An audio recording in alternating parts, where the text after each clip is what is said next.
आप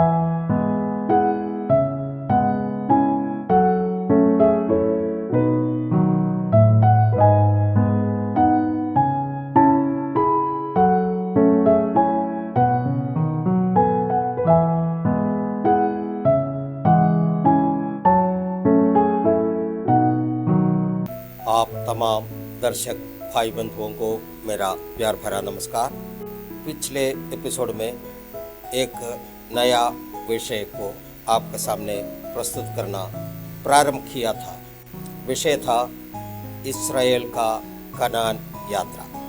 उस विषय पर जाने से पहले संक्षिप्त में इस्राएल में मौजूदा हालात, इस्राएल का बीतता हुआ इतिहास, इन सब के बारे में थोड़ा थोड़ा बताया है।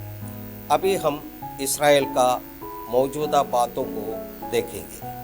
आप मेरे साथ बने रहिए। आपसे गुजारिश है, मेरे चैनल को अपने दोस्तों और रिश्तेदारों को भी शेयर करें, उसे लाइक कर दें, उसे सब्सक्राइब कर दें। आज इस्राएल एक शक्तिशाली राष्ट्र बन गया है। इस्राएल अपने नए नए खोज और आविष्कारों से अमूल्य तोहफे इस दुनिया को दिया है। सबसे ज़्यादा नोबेल प्राइज जीतने वाला राष्ट्र इस्राएल है। कम समय में रेगिस्तान को एक हरा भरा देश में बदलने वाला राष्ट्र है। फिलिस्तीन किसका है? इतिहास क्या बताता है? अब्राहम अपना पत्नी सारा को दफनाने के लिए दाम देकर मोल लिया हुआ भूमि, वो अब्राहम का अपना संतान का अवकाश है। इस्माइल को उस पर अधिकार नहीं है। यहूदी लोग फलस्तीन को वापस कब्जा करेगा। अब इस्राएल का भविष्य क्या होगा? बाइबल के भविष्यवाणी के आधार पर इस्राएल को नष्ट हुआ यरूशलेम मंदिर को फिर से वो बनाएगा। सारे दुनिया के राष्ट्र इस्राएल के विरुद्ध हो जाएंगे। दुनिया के राष्ट्र सब मिलकर इस्राएल का विरोध करेगा और इस्राएल अकेले पड़ जाएगा। आजकल हम समाचार में इस्राएल फिलिस्तीन का विवाद सुनते हैं, लड़ाइयों के बारे में सुनते हैं। ये कोई भयंकर युद्ध में नहीं बदलेगा। परमेश्वर के कलीसिया को उठा लिया जाएगा। विरोधी मसीह का राज्यभार संभालना, महा उपद्रव का समय, 666 का आगमन, यहूदियों का उत्थान, तीसरा विश्व युद्ध, यीशु मसीह जैतून पहाड़ पर अपना पैर रखेगा, परमेश्वर के राज्य का स्थापना, कभी ना हिलने वाला राज्य का स्थापना, ये सब इस्राएल के बारे में लिखा हुआ भविष्यवाणी है। इसलिए जो लोग बाइबल में विश्वास करते हैं उनको अपने आप को और भी मजबूत करने में मदद मिलेगी। आजकल तो इस्राएल फिलिस्तीन के बारे में जो कुछ घटना घट रहे हैं, इसके बारे में news channel, electronic media, print media और सोशल मीडिया इस समय देख रहे हैं और सुन रहे हैं। ये सब बाइबल में लिखी हुई भविष्यवाणी है। एक वचन पढ़ते हैं, गिनती का किताब का 32 का 5। फिर उन्होंने कहा, यदि तेरा अनुग्रह तेरे दासों पर हो तो ये देश तेरे दासों को मिले कि उनकी निज भूमि हो। अपना विषय में हम आ रहे हैं। गिनती का किताब 32 का 5वां वचन। फिर उन्होंने कहा, यदि तेरा अनुग्रह तेरे दासों पर हो तो ये देश तेरे दासों को मिले कि उनका निज भूमि हो। हमें यरदन पार न ले चल। यहाँ इस वचन पर रहकर एक संदेश आपको देना चाहते हैं। अगर आप मेरे साथ हैं, प्रार्थना के साथ रहेंगे तो जो मैं आपको देना चाहता है वो संदेश आप समझ पाएंगे। आप मेरे साथ हैं तो ध्यान दीजिए। हम सब जानते हैं इस्राएल 12 गोत्र है। कौन सा है वो गोत्र? रूबेन, शिमियोन, लेवी, जूदा, दान, नफ्ताली, गाद, आशेर, इसाखार, जबूलून, मनश्शे और बेंजामिन। फिर से बताता हूँ, पहला है रूबेन, दूसरा सिमियोन, तीसरा लेवी, चौथा जूदा, पांचवा दान, छठा नफ्ताली, सातवां गाद, आठवां आशेर, नौवां इसाखार, 10वां जबूलून, 11वां मनश्शे और 12वां बेंजामिन। इसमें पहले गोत्र है रूबेन, जो याकूब का पहला पुत्र है, और इसराइल का गोत्र का लिस्ट में 7वें गोत्र है गाद। मूसा ने इसराइल को 12 गोत्रों को मिस्र से निकालकर कनान की ओर ले जा रहे हैं। हम यहाँ कल्पना कर सकते हैं, मूसा एक पास्टर है, उन्होंने इस झुंड को लेकर चल रहे हैं। तब रूबेन गोत्र, गाद गोत्र और मनश्शे गोत्र के आधे लोग मिलकर अपने पास्टर मूसा से कहने वाली एक बात है, हम यहाँ पर इस वचन में पढ़े हैं। रूबेन गोत्र, गाद गोत्र और मनश्शे गोत्र के आधे लोग मिलकर अपने पास्टर मूसा से क्या कह रहा है, यदि तेरा अनुग्रह तेरे दासों पर हो तो ये देश तेरे दासों को मिले कि उनकी निज भूमि हो, हमें यरदन पार ना ले चल। मैं यहाँ एक शब्द जोड़कर अपनी भावना से कुछ बताना चाहते हैं। ये 28 गोत्र मूसा पास्टर से कह रहे हैं, यदि आप हमसे जरा सा भी प्रेम रखते हो तो अगर हमारे ऊपर आपकी करुणा है तो ये देश हमें अपने निज भूमि करके दे दे, और मेहरबानी करके हमें यरदन पार ना ले चल। मैं सोचता हूँ ये सुनकर मूसा का मन में बहुत ही दुख हुआ होगा, कारण हम और आप जानते हैं ये 40 साल का यात्रा कोई फ्लाइट का यात्रा नहीं थी।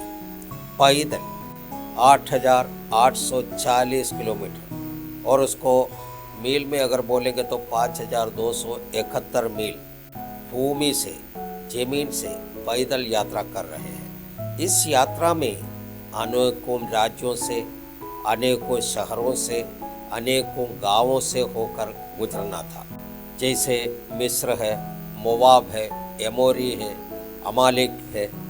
और इस यात्रा के बीच कई लोग बोले, इधर से नहीं जाना, जाएगा तो हम काट देंगे, मार देंगे। मूसा ने बोले, हम शांतिपूर्वक जाएंगे, यात्रा करेंगे, हमसे तुमको कोई नुकसान नहीं होगा। हाँ, अगर यदि तुम मारकाट में उतर आएगा तो हम भी तुम्हें मार देंगे। ऐसे किया भी है। एदोम के राजा बोले, तुम सब ये रास्ते से आना भी नहीं। मूसा ने बोला, हमें कनान की ओर जाना है, उसके लिए यही एक रास्ता है, इसलिए हमें इधर से जाना ही होगा। मूसा कितने लोगों को लेकर के मिस्र से निकला? बाइबल के वचन में लिखा है 6 लाख पुरुष।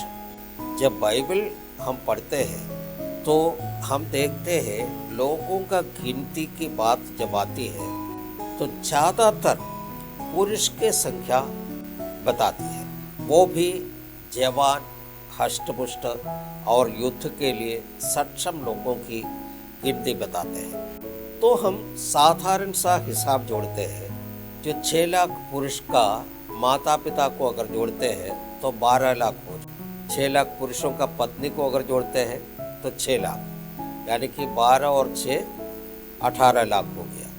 और ये जो पुरुष जो है 6 लाख, 18 और 6 24 लाख हो गया। हमारा पूर्व प्रधानमंत्री इंदिरा गांधी एक नारा दिया था, हम दो हमारे दो। लेकिन पुराने ज़माने में सबको 10 से ज़्यादा बच्चा हुआ करता था, फिर भी हम एक औसतन 3 बच्चे एक परिवार में जोड़ते हैं तो बच्चे हैं 18 लाख। तो 24 और 18 कितना हुआ? 42 लाख लोग। इसके अलावा उनका भेड़ बकरी है, गाय बैल है, घोड़ा है, ऊंट है, आदि जानवर है। सोचिए, इतना बड़ा जन समूह को लेकर मूसा मिस्र से चला। मान लीजिए हमारा कलीसिया में अगर 50 लोग आते हैं तो 50 समस्या लेकर के आते हैं। उसे सुलझाने में पास्टर का हवा निकल जाता है, पास्टर का आधा समय उसे में निकल जाता है। आपको सोचने के लिए एक बार और बताते हैं। कम से कम 42 लाख लोगों को लेकर मूसा चला, वो भी पैदल 40 साल तक 8,840 किलोमीटर जमीन पर पैदल यात्रा कर रहा है। इस सफर में जैसे अभी हम अपने आसपास में देखते हैं, वैसा रोड नहीं थी, कोई फूल बिछाए हुए रास्ता नहीं था, बल्कि मरुभूमि, कटीले वाले रास्ते, जंगल, नदी, समुद्र, पहाड़ सब होते हुए निकलना है। इसके अलावा इस यात्रा में अनेकों राज्यों से और शहरों से और गांवों से होकर गुजरना था, जैसे मिस्र, मोआब, एमोरी, अमालेकी आदि। इस यात्रा के बीच में कई लोग बोले, इधर से नहीं जाना, जाएगा तो हम काट देंगे, मार देंगे। मूसा ने भी बोले, हम शांतिपूर्वक जाएंगे, यात्रा करेंगे, हमसे तुमको कोई नुकसान नहीं होगा। यदि तुम मार काट में उतर आएगा तो हम भी तुम्हें मार देंगे। ऐसे किया भी है। इस 40 साल के दरमियान 42 जगह पर वे लोग तंबू गाड़े, यानी 42 जगह पर टेंट लगाए विश्राम करने के लिए।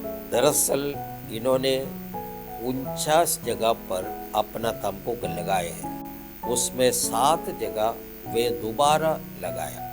एक बार हम देखते हैं वो कहाँ कहाँ इन्होंने टेंट लगाया है। Rameses, Succoth, Etham, Pihahiroth, Migdol, Marah, Elim, Red Sea, Wilderness of Sin, Alush, Rephidim, Sinai, Kibroth Hattaavah, Hazeroth, Rithmah, Rimmon Perez, Libnah, Rissah, Kehelathah, Mount Shapher, Haradah, Makheloth, Tahath, Terah, Mithcah, Hashmonah, Moseroth, Benejaakan, Hor Haggidgad, Jotbathah, Ebronah, Ezion Geber, Wilderness of Zin, Mount होर,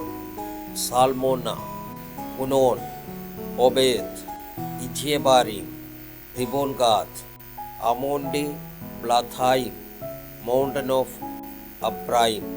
इतना जगह यानी कि 42 जगह पर इन्होंने तंबू गाड़े। इस एपिसोड को हम यहाँ पर समाप्त करते हैं। इसके बाकी बातों को लेकर के आपके सामने फिर से प्रस्तुत होंगे। तब तक के लिए मुझे दीजिए इजाज़त। सबको जय मसीह, सबको धन्यवाद।